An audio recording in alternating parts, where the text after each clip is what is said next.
नमस्कार मित्रों, क्या हाल है। ईश्वर से प्रार्थना करूंगा कि बढ़िया ही हाल हो। कल हमने पढ़ लिया था हमारा प्रथम अध्याय लोकतांत्रिक राजनीति का सत्ता की साझेदारी, जिसके अंदर हमने पढ़ लिया था किस प्रकार से सत्ता के अंदर लोगों की हिस्सेदारी होती है और सत्ता कार्य करती है। अब हम इसी चरण को आगे बढ़ाएंगे अगले अध्याय से, जिसका नाम है संघवाद। यहाँ पर जब भी संघ बोला जाएगा आपको संघ का अर्थ समझना है केंद्र, यानी जब भी मैं बोलूंगा कि संघ सरकार तो आपको इसका अर्थ निकालना है कि केंद्र सरकार की बात हो रही है। सबसे पहली चीज तो ये। दूसरी, हमने कल पढ़ा था कि किस प्रकार से सत्ता जो है उसका क्षैतिज वितरण होता है और किस प्रकार से उसका ऊर्ध्वाधर वितरण होता है। इसमें केंद्र सरकार होती है और इसके अंदर राज्य सरकार होती है, ये हमने कल पढ़ लिया था। ठीक इसी प्रकार से सत्ता के तीन ऐसे भी अंग होते हैं जो क्षैतिज स्तर पर होते हैं। अभी हम इसकी बात एक बार के लिए नहीं करेंगे। यानी कल हमने पढ़ा था कि केंद्र सरकार और राज्य सरकार, यानी सरकार को इस प्रकार से बांटा जाता है, सत्ता को, शासन को इस प्रकार से अलग अलग स्तरों में बांट दिया जाता है, जिससे कि जो सत्ता है उसका शासन किसी एक व्यक्ति के हाथ में ना रहे। अब हमें यही पढ़ना है कि किस प्रकार से संघ कार्य करता है, किस प्रकार से संघ की व्यवस्था होती है, उसको किस प्रकार से चलाया जाता है, उसमें बदलाव किस प्रकार से किया जा सकता है। अब हमें इस पाठ में यही सब कुछ पढ़ना है। तो चलो चलते हैं आगे। यानी संघवाद का अर्थ हमारे सामने आ गया कि संघवाद से तात्पर्य है कि जब सरकार को, जब सत्ता को इस प्रकार से बांट दिया जाए कि सरकार के जो विभिन्न स्तर बन जाए, उनका अपनी अपनी शक्तियां हो, अपना अपना अधिकार क्षेत्र हो, तो वो संघवाद कहलाता है। आई बात समझ में? चलो अब संघवाद के अंदर चलते हैं। तो इसमें मुख्यतः बात वो यही घूम फिर के कि भाई इसमें सरकार को कितने भागों में बांटेंगे? दो भागों में, एक केंद्र सरकार और दूसरी राज्य सरकार। ये हमने जैसे पिछले पाठ में कर लिया था कि केंद्र जो पूरे देश को संभालेगी, संभालेगी नहीं संभालेगी? कि बिल्कुल संभालेगी।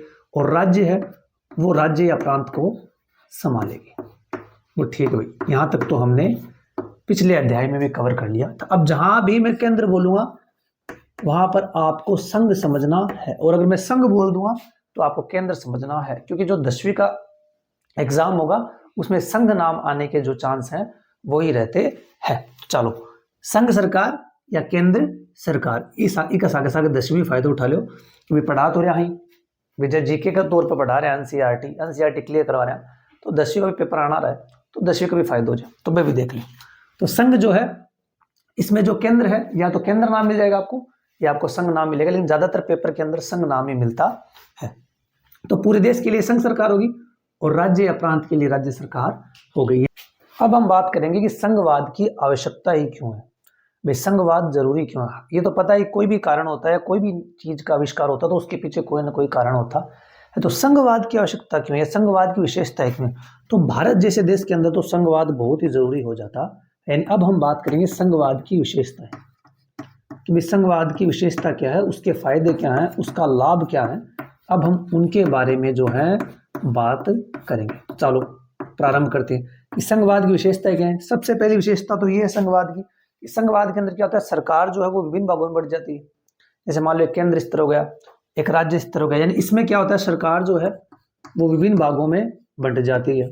जैसे मान लो एक केंद्र हो गया, एक राज्य हो गया, और अलग अलग देशों की अलग अलग परंपराएं भी होती है, अलग अलग विधि भी होती है। जैसे मान लो केंद्र हो गया, राज्य हो गया। अब इससे दो फायदा होता है कि इनकी शक्ति अलग अलग होती है। इसकी कुछ शक्ति होगी, इसकी कुछ शक्ति होगी, यानी इनके जो अधिकार के क्षेत्र हैं वो अलग अलग हो गए। एक तो फायदा, इससे फायदा क्या होगा, तो जैसे दोनों के अधिकार क्षेत्र अलग हो गए, वो अपने क्षेत्र में काम ज्यादा अच्छा करेगा, वो अपने क्षेत्र में ज्यादा काम अच्छा करेगा।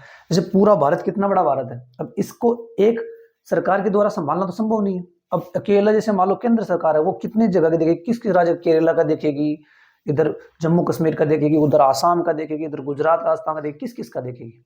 लेकिन अगर प्रत्येक राज्य की सरकार है तो वो अपनी स्थानीय समस्याओं को ज्यादा अच्छे से समझती है। जैसे राजस्थान के अंदर भी पानी की समस्या है तो वो पानी की समझेगी, केरला में जैसे मानो कोई और समस्या तो वो अपनी समस्या समझेंगे, जम्मू कश्मीर वाले अपनी समस्या समझेंगे। तो क्या जो जिस क्षेत्र का होता है उसको वहां की समझ ज्यादा अच्छी होती है, तो इससे क्या होता है कि ये अपनी समस्याओं पर ज्यादा बेहतर तरीके से काम कर सकते हैं। इसलिए इनके अधिकार क्षेत्र अलग अलग हुए, ये अपने क्षेत्र में अच्छा काम करेंगे। एक तो इसके लिए जो है संघवाद इंपॉर्टेंट है कि भाई ये अलग अलग होके अच्छे तरीके से काम कर सकते हैं। दूसरा और इंपॉर्टेंट, विविधता। विविधताओं में सामंजस्य। आपली भाषा में बोला तो विविधताओं को में मेल, यानी विविधताओं में मेल। सभी को पता है कि भारत विविधताओं से भरा हुआ देश है। भारत के अंदर विभिन्न प्रकार के पंथ, विभिन्न प्रकार के संप्रदाय, विभिन्न प्रकार की संस्कृतियां, विभिन्न प्रकार की परंपराएं भरी पड़ी है। हर क्षेत्र की, हर राज्य की अपनी अपनी विशेषताएं हैं, अपनी अपनी परंपराएं हैं, अपनी अपनी विविधताएं हैं। अब इतनी सारी विविधताओं को एक साथ लेकर चलना भी बहुत ज़्यादा आवश्यक है। कहीं ऐसा ना हो कि एक तबका उससे रह जाए या उसका विकास ना हो। इसके लिए क्या होता है, संघवाद अच्छा कार्य करता है। किस प्रकार से संघवाद के अंदर क्या होता है, जब जो जिस क्षेत्र का होता है उसे पता होता है कि यहाँ पर किस प्रकार की संस्कृति है, उसको किस प्रकार से बचाना है या किस प्रकार से सबको साथ में लेके आना है, और इस प्रकार से ये सब मिलकर काम करते हैं। इसलिए विविधताओं को सामंजस्य बैठाने के लिए संघवाद एक बहुत अच्छा कार्य करता है। 2 कारण हो गए। तीसरा, सत्ता पर एकाधिकार ना होना। सत्ता पर एकाधिकार न होना, इसका क्या कहने का मतलब है? सत्ता पर एकाधिकार ना होना, इसका कहने का मतलब ये है कि सत्ता पर किसी एक का शासन चलता नहीं है। अगर केंद्र सरकार को कुछ नियम या कानून बनाने हैं तो उसको राज्य सरकार के द्वारा जो है अनुमति लेनी पड़ेगी, उसकी सहमति होना आवश्यक है। ठीक इसी प्रकार से अगर राज्य सरकार को भी कोई कानून बनाने हैं तो उसके अंदर भी केंद्र की जो अनुमति होने आवश्यक है। यानी अगर हम देखें तो एक पर दूसरे का अंकुश है, चाहे थोड़ा ही क्यों ना हो, फिर बचा खुचा अंकुश वहां से आ जाता है। यानी संघवाद के अंदर हम देखें तो संघवाद वास्तविकता में बहुत अच्छा कार्य करता है। किस प्रकार से? एक तो ये सत्ता को बांट देता है, दूसरा उस सत्ता के अंदर एक दूसरे की शक्तियों पर अंकुश लगा देता है, और विविधताओं का जो भरा देश होता है उसके अंदर क्या होता है, विभिन्न जो कल्चर होते हैं, विभिन्न संस्कृतियां होती हैं, उनको भी एक साथ रखकर और फिर देश के विकास के अंदर कार्य करता है। यानी संघवाद बहुत ज्यादा जरूरी है। तो ये संघवाद की विशेषताएं है। अब हम बात करेंगे क्या सभी देशों में, सभी जगह पर एक जैसा ही संघवाद होता है या संघवाद के भी अलग अलग रूप होते हैं? तो देखें, संघवाद के अलग अलग रूप होते हैं। वो किस पर निर्भर करता है? वो निर्भर करता है उस देश की स्थिति पर। कि संघवाद जो है, इसके जो रूप होते हैं वो उस देश की स्थिति पर निर्भर करता है कि देश जो है उसमें किस प्रकार की भौगोलिकता है, किस प्रकार की सांस्कृतिकता है, किस प्रकार की उनकी जरूरत है। उसके आधार पर जो है संघवाद अलग अलग तरीके से निर्मित किया जाता है। जैसे मुख्यतः अगर हम बात करें तो संघवाद के 2 ही प्रकार आते हैं। पहला प्रकार जो हमने अभी पढ़ा है, भारत वाला पढ़ाना, जिसके अंदर क्या होता है, एक बड़ा देश होता है। ये आवश्यक नहीं बड़ा ही देश हो, लेकिन इसके अंदर क्या होता है, इसके अंदर ये होता है कि 2 प्रकार की सरकारें बनाई जाती हैं, जिसमें एक तो होती है केंद्र सरकार, और फिर उसी क्षेत्र को अलग अलग छोटे छोटे राज्य या प्रांत में बांट दिया जाता है और उनके लिए भी एक सरकार बना दी जाती है, जिसे बोलते हैं राज्य सरकार। यानी इसके अंदर जो सत्ता का विभाजन है 2 मुख्य भागों में होता है, एक तो केंद्र सरकार, और फिर क्या होता है, इसी देश के अंदर जो है अलग अलग प्रकार के राज्य या प्रांत बना दिए जाते हैं और उनके लिए भी एक सरकार होती है, जिसे बोलते हैं राज्य सरकार। सही है बात? बोले बिल्कुल सही बात है। तो इसे बोलते हैं एक प्रकार का विभाजन, जिसके अंदर क्या होता है, एक तो पूरे देश के लिए केंद्र सरकार हो जाती है और एक राज्य के लिए जो राज्य सरकार हो जाती है। इसके अंदर क्या होता है, इसके अंदर ज्यादा ताकतवर कौन होता है? तो सभी को पता है इसके अंदर ज्यादा ताकतवर कौन होता है? केंद्र सरकार होती है। भारत के अलावा ये और कहीं पर भी है? बिल्कुल है। बेल्जियम, जो पिछले बार पढ़ा था ना हमने पिछले पाठ में, डच वाला, स्पेन, इसके अंदर भी सेम की सेम ही व्यवस्था पाई जाती है। यानी बेल्जियम के अंदर भी 2 प्रकार की मुख्यतः सरकार होती है, केंद्र सरकार और एक राज्य सरकार, जिसके अंदर केंद्र सरकार ज्यादा ताकतवर होती है। अब हम बात करते हैं दूसरे प्रकार की। दूसरे प्रकार के अंदर क्या होता है, इसके अंदर हमने देखा कि एक देश होता है वो अपने आप को अलग अलग राज्यों में बांटता है, लेकिन इसके अंदर क्या होता है, इसके अंदर होता है कि 2 या 2 से ज्यादा देश, ये 2 भी हो सकते हैं, ये 2 से ज्यादा देश भी हो सकते हैं। ये देश क्या करते हैं आपस में, मान लो एक देश ये रहा और एक देश ये रहा, ये दोनों देश आपस में मिलकर क्या करते हैं, एक सरकार का निर्माण करते हैं। यानी इसमें क्या होता है, इसमें 2 देश मिलकर जो है वो एक सरकार का निर्माण करते हैं, और इस प्रकार की जो सरकार बनती है इसके अंदर आपको पता है वही 2 मान लो पर भी, एक केंद्र होगी और एक कौन सी होगी, राज्य सरकार होगी। इसमें ज्यादा ताकतवर कौन होगा भाई? राज्य होगा। निश्चित रूप से बात है कि इसमें राज्य ना हो कि देश है। भी इसमें वैसे तो कोई राज्य है ही नहीं, इसमें तो देश है, तो यानी इसके अंदर जो राज्य सरकार होती है वो ज़्यादा ताकतवर होती है, केंद्र सरकार ज़्यादा ताकतवर नहीं होती। क्यों नहीं होती? कि भी जैसे मान लो एक ये देश रहा, एक ये देश रहा, इन्होंने आपस में बात की कि भी हम मिलकर क्या है एक सरकार का निर्माण करेंगे जिससे कि हमारा क्षेत्र बढ़ जाए, हमारी अर्थव्यवस्था बढ़ जाए और हमारा विकास अच्छे से हो। तो ये क्या होगा, अब ये राज्य दोनों अपने चलाने का प्रयास करेंगे, तो यही तो अपने में से लोगों को चुने के भेजेंगे। तो इसके अंदर क्या होता है, ये राज्य जो है ये देश है, इसलिए देश ज्यादा ताकतवर होते हैं, ना कि केंद्र सरकार होती है। यानी सीधा बोले तो इसके विपरीत होता। बात समझ गए? यानी एक में तो पूरे देश क्या करते हैं, पूरे देश को अपने आप को अलग अलग राज्यों में बांट लेता है, और एक में क्या होता है, दो देश मिलकर एक सरकार का निर्माण करते हैं जिसमें राज्य ज्यादा ताकतवर होता है। इसके उदाहरण की बात करें तो अमेरिका, नाम सुना होगा आपने, USA, United states of America, इसी नाम से पता चलता है यूनाइटेड स्टेट्स ऑफ अमेरिका। यानी यूनाइट यानी संगठित किया है, स्टेट यानी राज्य, अमेरिका यानी अमेरिका ने अलग अलग राज्यों किया है। ठीक है, एक ऑस्ट्रेलिया हो गया। ठीक है, इसके अलावा एक स्विट्जरलैंड हो गया।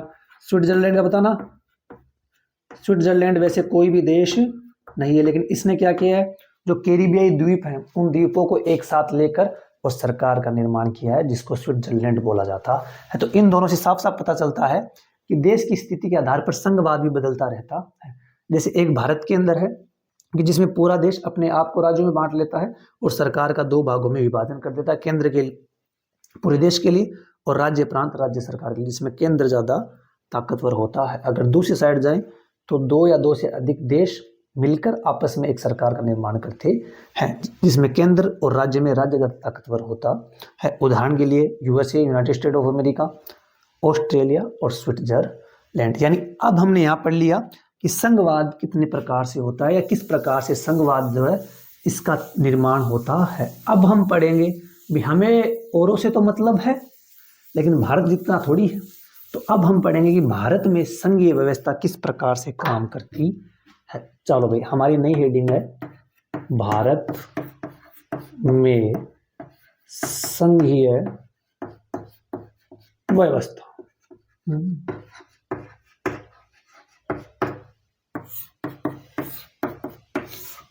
हाँ भाई, भारत में संघीय व्यवस्था की बात करें तो कहते हैं 4 बार तो कर लिया, कितनी बार कर 5 ही कर लिया आपने की जाए। भारत में संघीय व्यवस्था वही मुख्यतः कितने भाग, 2 भाग। एक केंद्र सरकार, बार बार मैं नहीं बोलूंगा, यानी संघ सरकार। दूसरी राज्य सरकार,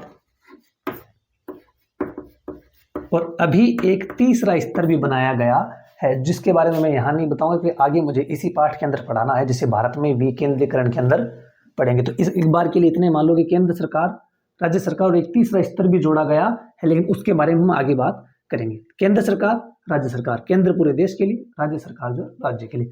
अब ये एक बात देखो, यहाँ से एक नई बात आएगी कि भी केंद्र सरकार पूरे देश के लिए, तो इसकी कुछ शक्ति होगी, बिल्कुल होगी, इसको भी कुछ शक्ति दी जाएगी, संविधान के अंदर लिखा गया है बाकायदा, और इसको भी कुछ शक्ति दी जाएगी। तो यह बात तो सही है, भी शक्ति तो देनी पड़ेगी कि भी इसके पास कुछ पावर होगा जो जिसपे ये कानून बनाएगा, इसके पास भी कुछ पावर होगा जिसपे ये कानून बनाएगा। अब वो कौन कौन से विषय होंगे जिन पर ये कानून बनाएंगे। अब जो संविधान निर्माता थे इनको इतना पता था कि अगर हम ये नहीं लिख के जाएंगे तो हो सकता है कि आगे इन दोनों के बीच में क्या हो, लड़ाई हो जाए। इसलिए इन्होंने क्या किया, पहले ही इसके बारे में लिख दिया कि किसके अंदर जो है कौन सा विषय है और कौन सा विषय जो उस पर कौन सी सरकार कानून बनाएगी। यानी इन्होंने क्या किया, संविधान में इस प्रकार की 3 पहले से सूची बना दी, 3 लिस्ट बना दी, जिसके अंदर इन्होंने साफ साफ लिख दिया कि इसके ऊपर ये कानून बनाएगी, इसके ऊपर ये कानून बनाएगी और इसके ऊपर ये कानून बनाएगी। अब हम उन तीनों को पढ़े, जिसमें उन तीनों का क्या नाम है, एक का नाम है संघ सूची, नाम से पता चल रहा है संघ सूची, संघ यानी केंद्र बोला था ना, यानी केंद्र की सूची। दूसरी राज्य सूची, इसका भी नाम से पता चल रहा है, यानी जिस पर राज्य कानून बनाएगा, और एक ऐसी जिस पर दोनों मिलकर कानून बनाएंगे, यानी केंद्र भी कानून बनाएगा और राज्य भी कानून बनाएगा, जिसका नाम है समवर्ती सूची। समझा बात?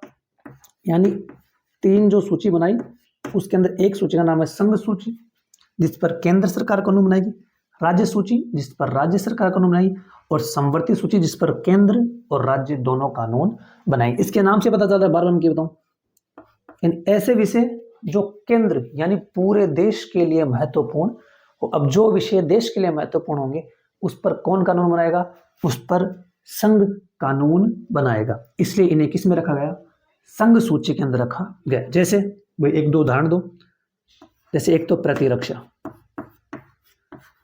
प्रतिरक्षा यानी इंग्लिश में बोलते हैं डिफेंस।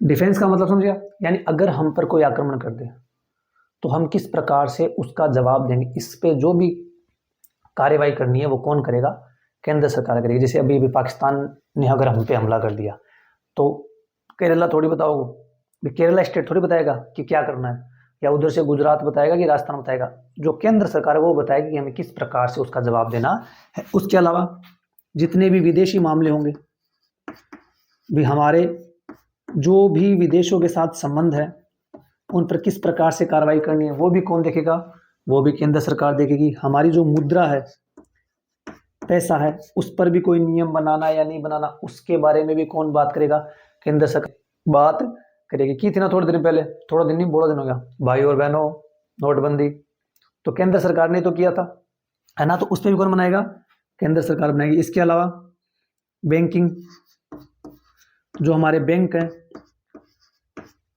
उसके अंदर भी किस प्रकार के नियम लगेंगे, कोई नया कानून बनेगा नहीं बनेगा, बैंक किस प्रकार से काम करेंगे, उनकी कार्य प्रणाली में कोई परिवर्तन आएगा नहीं आएगा, इन सब पे भी कानून कौन बनाएगा, केंद्र सरकार बनाएगी। और अंतिम है संचार। संचार समझ आना है, हेलो फोन वगैरह लैपटॉप वगैरह, उन पे भी कानून कौन बनाएगा।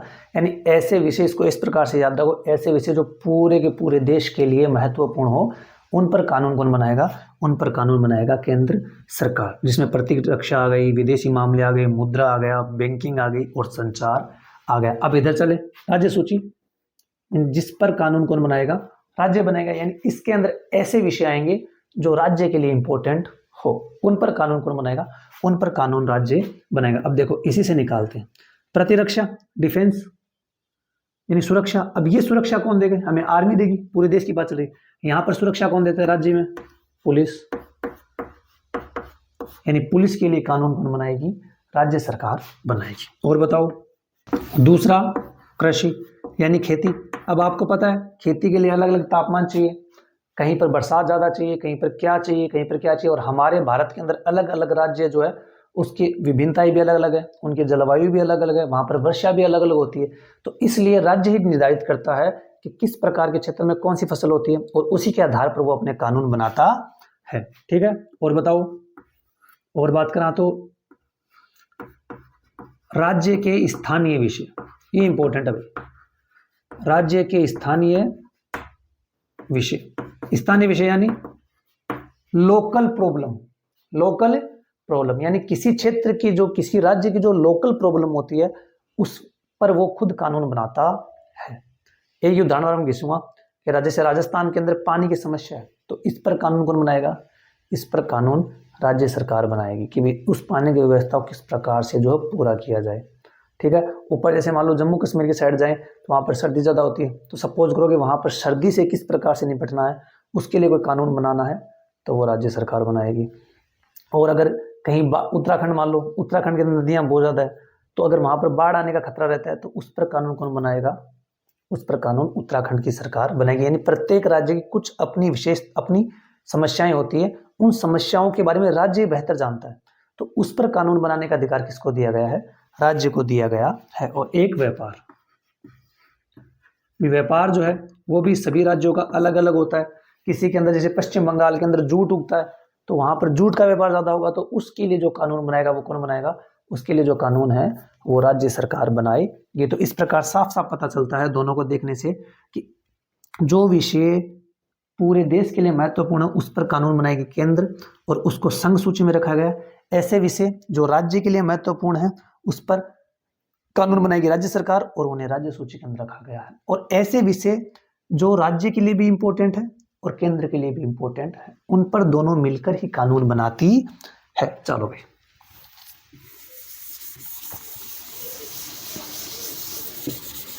आने पड़ सागे सागे, क्यों छोड़ाना भी। यानी नाम से पता चला समवर्ती यानी समान है, यानी इसके अंदर इस प्रकार के विषय होंगे जो केंद्र के लिए भी इंपॉर्टेंट होंगे और राज्य के लिए भी इंपॉर्टेंट होंगे। बोल जैसे सबसे पहला विषय है इसके अंदर शिक्षा।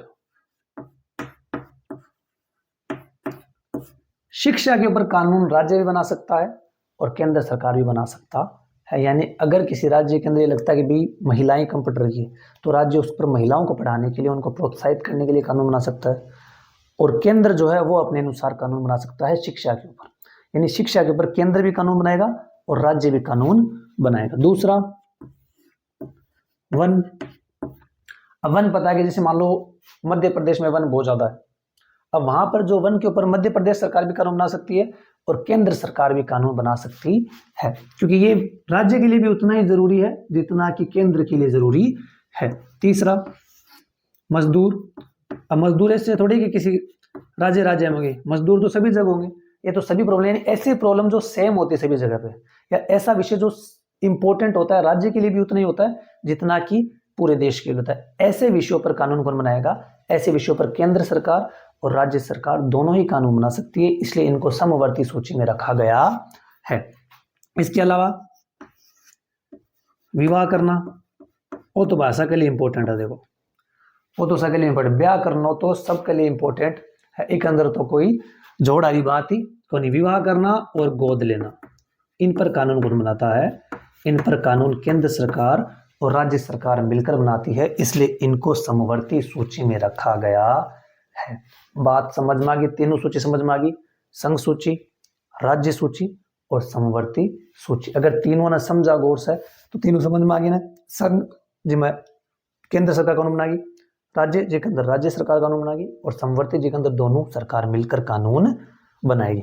अब देखो जो हमारे संविधान निर्माता थे वो बड़े ही ये मान लो विद्वान थे, वो इतने प्रखर बुद्धि के मालिक थे कि उनको पता था कि आगे ऐसे विषय और आएंगे जो वर्तमान समय में उपस्थित नहीं है लेकिन आगे भविष्य में आएंगे, क्योंकि परिवर्तन तो लगातार संसार में चलता रहता है, तो ऐसे विषयों पर आगे कोई टकराव ना हो इसके लिए उन्हें संविधान में पहले ही लिख दिया था। क्या लिख दिया उन्होंने?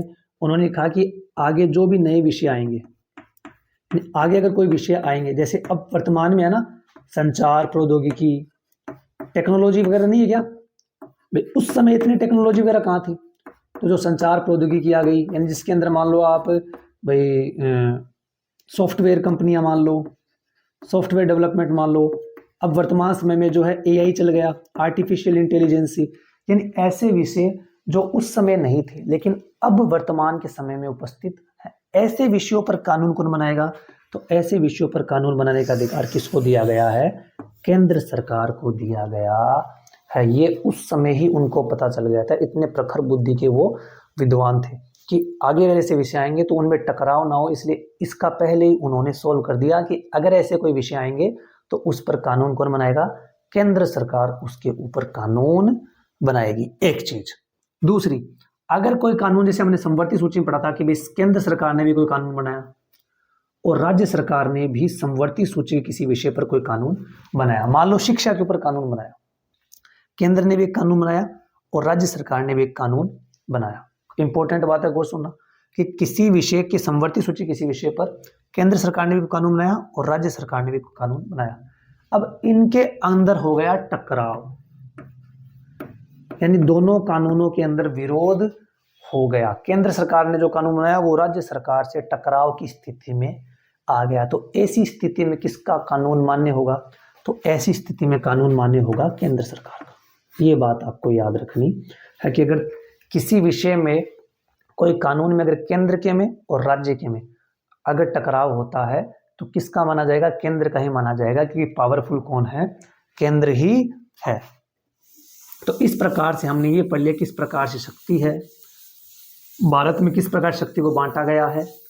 अब तक हमने जो पढ़ लिया था उसमें हमने ये पढ़ लिया कि किस प्रकार से संघवाद होता है, किस प्रकार संघवाद की विशेषताएं, कितने उसके तरीके हैं पूरे देश में, भारत में संघीय व्यवस्था किस प्रकार से। अब हम कल पढ़ेंगे कि संघीय व्यवस्था एक्चुअली में काम किस प्रकार से करती है। यानी अभी तक हमने जो पढ़ा है उसमें यह पढ़ लिया कि संघीय व्यवस्था है क्या, कैसे केंद्र है, राज्य, ये तो हमने पढ़ लिया। कार्य कैसे करती है वो अब तक हमने पढ़ा नहीं, ये हम पढ़ेंगे कल। आज के लिए इतना ही, धन्यवाद।